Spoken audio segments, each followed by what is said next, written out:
मैं यहाँ पे क्रिटिसिज्म ना सुनूंगा और उसका जवाब भी मिलेगा आपको इंशाल्लाह और अच्छा मिलेगा. That's the Pakistani chairman threatening a journalist in full public view on the day he took office. And that is how the reign of Ramiz Raja began. A tenure of blatant lies, foolish bluster and outright hypocrisy that ultimately damaged not just his reputation but that of Pakistani cricket itself. Today, we take a deep look into the rule of Rambo. Chapter 1. Opening Imperfect.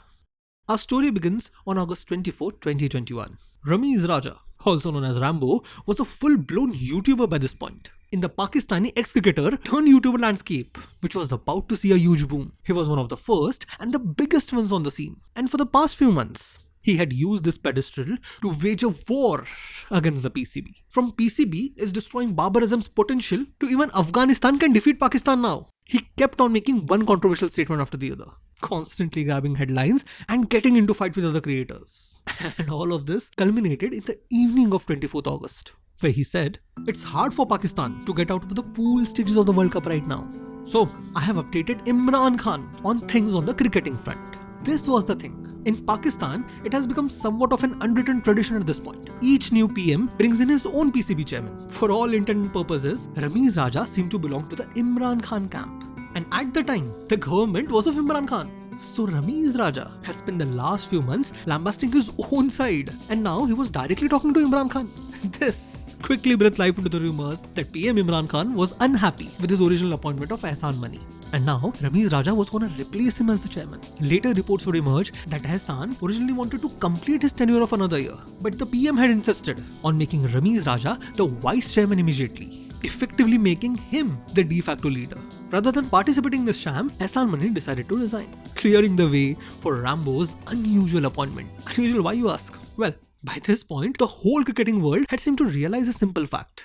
Being a good cricketer had nothing to do with being a good manager. ECB was being run by Ian Watmore, Cricket Australia by Earl Eddings, New Zealand Cricket by Martin Snedden. Even Saurav Ganguly had experience of running the Cricket Association of Bengal for 5 years. Ramiz Raja, on the other hand, well, he had been given the post of part-time PCB chief executive back in 2005, which had ended up being completely mired in controversy. And that was it. He didn't even head a district cricket association after that. And now, he was the chairman of PCB. His credentials: I was a cricketer. And when he was grilled on this further, on the day of his enthronement, we got this response. मैं यहाँ पे criticism ना सुनूंगा और उसका जवाब भी मिलेगा आपको इंशाल्लाह और अच्छा मिलेगा. In short, I am the law and none of you dare question me. If you do, I'll see you. This attitude of the king had been plain to see for the past week. He seemed to have unilaterally changed the T20 World Cup squad without even consulting the captain or the coaches. Coach Misbah and Waqar Younis had immediately resigned in response. Captain Babar Azam, who had tried to get in touch with the king, he had been told, focus on cricket rather than which players are getting selected or not. And when questioned about all of this, King's response: I told Babar, if you don't have 400 autograph hunters outside the academy, then the whole objective of playing cricket is failed. So let's get this straight. According to the king, you don't play cricket for the passion or the craft, even for the glory of your country. You play it to get famous. This need for fame was a core principle of the king. Throughout his tenure, the moment something happened, he would find himself a camera. As a matter of fact, on an average, there would be media sightings of the king 10 to 16 times a month, as compared to the 3 to 6 times of his Indian counterpart. A prime example of this would come by the end of September, when New Zealand and England cancelled their tour of Pakistan. With a hammer in hand. September 18, 2021, initially, he called the cancellation an unfortunate scenario. But soon, the Rambo took the stand. In the World Cup, where he had one team on a target, now we had 2 more teams. We will avenge them on the ground. That's the chairman of a cricket board preaching revenge. No mention of winning the cup, just revenge. And the attacks continued, especially when Australia was also rumored to be cancelling. How I wish today I was still the YouTuber rather than the chairman. We have been used and binned by the Western Bloc. New Zealand ran away and England followed suit. India stole Pakistan's strategies to become strong. Australia have changed their DNA because of money. Here is the thing. If a YouTuber like me spews out this nonsense, who cares? But when the head of a cricket board uses such fire and brimstone diplomacy, he alienates everybody around him. His method of management seemed to be that of a hammer in hand. With every issue he faced, a nail. And this wasn't just limited to his enemies. Even his friends were not spared. In a meeting attended by the 6 provincial coaches, he started publicly insulting his close friend, Basit Ali. His crime? He jokingly called him Rambo. And as all the coaches were being told to perform or go home, he specifically targeted Shahid Aslam, actually saying that you should not try to pay for your friendships. All of this in an open meeting with the entire world watching. And yet, the most special treatment was reserved for his main enemy, the one to blame for all that ails the PCB, BCCI. Apna sapna, money, money, money, money. On October 3rd, in a meeting attended by directors, lower management and the ground staff, the king would go on a tirade about saving money. Even going as far as saying, turn off the lights, don't use AC, drink less tea from now on. 2 days later, he would repeat the same message, this time to a business community, going on about needing a strong financial system for the Pakistani cricket. But then came the bombshell. PCB can collapse if the Indian government wants. The logic behind it, PCB gets 50% funding from the ICC, ICC gets 90% of the funding from India. So if India stops it, PCB is gone. But here is the thing, BCC has contributed that much since the start of this century. Never once pulling any stunt like this, not even threatening to do so. So where did this sudden emergency come from? Well, it was coming from the same old time-tested tactic. Make people afraid and sit back and count the money. Hence he even went as far as to say, India controlled ICC and other countries have no courage to stand up against India's power. Can you imagine for a minute how other boards must have reacted to this? Being called a coward for no reason whatsoever. But as he went on lambasting India on one side, he didn't lose sight of the true cash cow. India-Pakistan matches. In an amazing move of flip-flopping, he went from, I have been promised a blank check by an investor if Pakistan defeats India in the World Cup, to politics should stay away from the sport. A lot of work needs to be done to revitalize Pakistan-India cricketing ties. Just a small tangent here. That blank check, it never quite materialized in the end. Still, with Pakistan doing well in the World Cup, the king decided to move to the only topic that mattered. I, me, and myself. I'm just gonna go over some of the statements that he put out in the next 2 months. See if you can see a pattern here. Sourav Ganguly extends IPL invitation to Ramiz Raja. Raja refuses. Ramiz Raja won't charge a single penny from the PCB. As a cricketer, I'm telling you that it is impossible to defeat this side. Ramiz Raja empowered Babar and instilled fearless cricket. I told Babar Azam the team, do not worry about the results. I plotted Rohit Sharma's dismissal. Ramiz Raja will not rest until Pakistan becomes a world-class team. Babar and Rizwan want foreign coaches, but Ramiz Raja thinks otherwise. Could you see the similarity there? Well, the cherry on the top had to be when the king himself decided to take part in a reality program where he would judge commentators for the PSL. This is an actual program that you can find on YouTube. So all in all, it wasn't a huge surprise that by December 2021, Wasim Akram was saying, Ramiz Raja is PCB. And in reply to this, the king said, there is no two ways about it. What other question do you have? Still, the high of reaching the finals could only be read for so long. Soon, reality would come knocking. Starting from the declaration that he was going to bring drop pitches to Pakistan. Now, drop pitches are used in Australia and New Zealand, where the same stadiums are used for playing multiple sports. The pitches can be easily disassembled, stored and even transported if needed. But here is the thing. In Pakistan, where stadiums are only used for playing cricket, what was the point of having drop pitches? Well, according to the king, these pitches worth more than 37 crores each. They were there to replicate foreign conditions, so that they could create 180-degree players. This was out-of-the-box thinking, he said. By spending the money on temporary solutions rather than actually fixing your pitches, when according to you, you don't have any money to spend. How does that make sense? For God's sakes, just 5 days after this announcement, you had your finalist of Quaid-e-Azam trophy thrown out of their hotel rooms because nobody had bothered to book or pay for their stay. But somehow, the king, who was staying in the same hotel, he got to keep his room. And then a few days later, when you once again publicly humiliated your entire management staff for taking too large a salary, culminating in the National Assembly deciding to investigate them, going on to publicly disclose their salaries, making them the target of public derision. And all of this to save money to spend on this. Well, finally, maybe due to this, the king, who had gotten away with pushing everybody around him to get whatever he wanted, he had finally started getting pushed back. Starting from the coach Shakleen Mushtaq refused to continue as the coach. Reports said that the contract summing offered to him was small to the point of being disrespectful, and having his name tarnished in the National Assembly surely didn't help.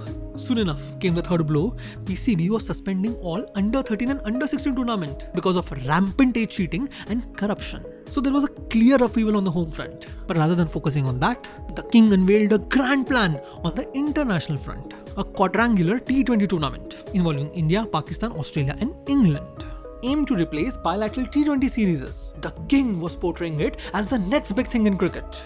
When the news came out that this plan was nearly a carbon copy of the one submitted by Sourav Ganguly back in 2019. Just that in place of Pakistan, there would be a random rotating team. And when the king was questioned about this, he simply replied that he had no idea a plan like that existed.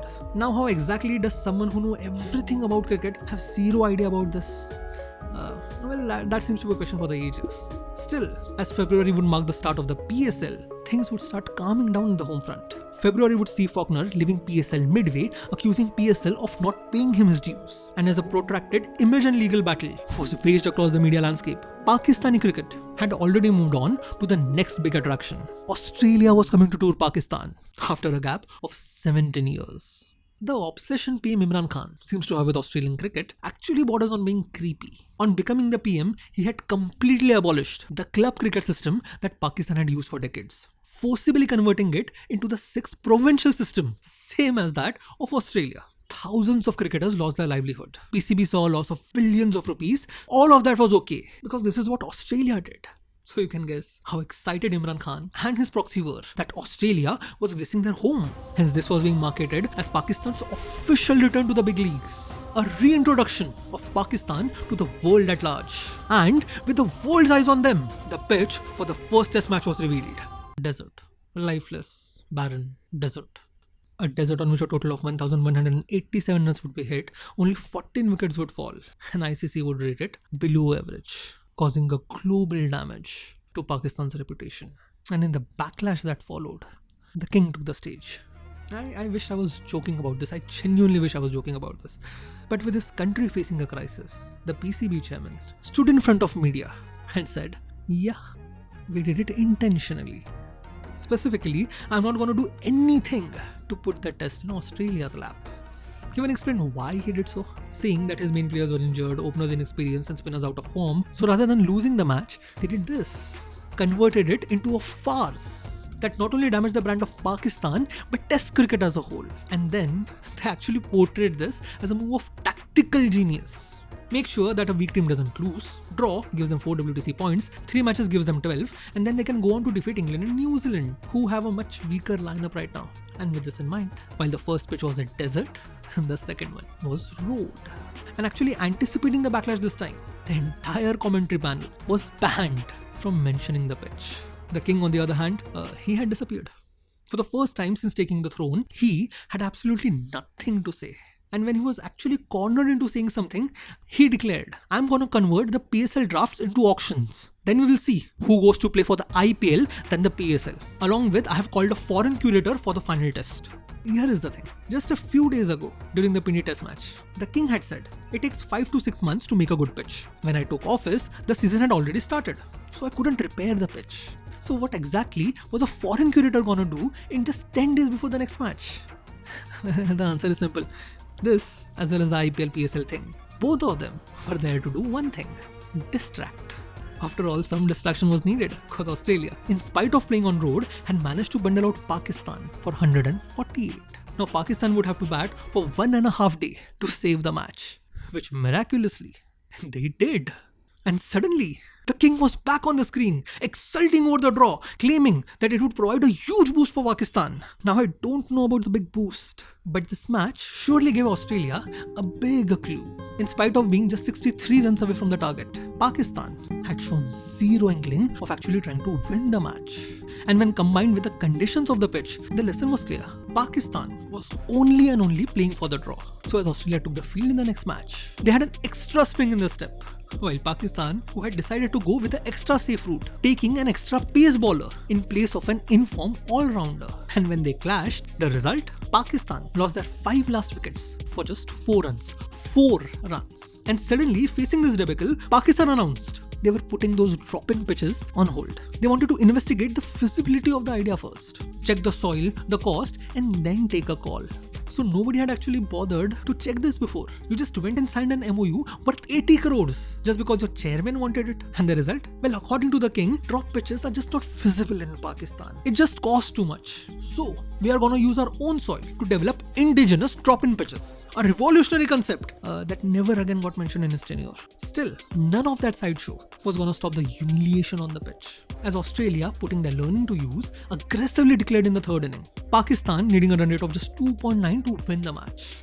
And yet, true to form, Pakistan scored just 63 in the first 33 overs of the final day, finally buckling and collapsing under pressure. They went from 190 for 5 at tea with Babar Azam at crease to 235 all out.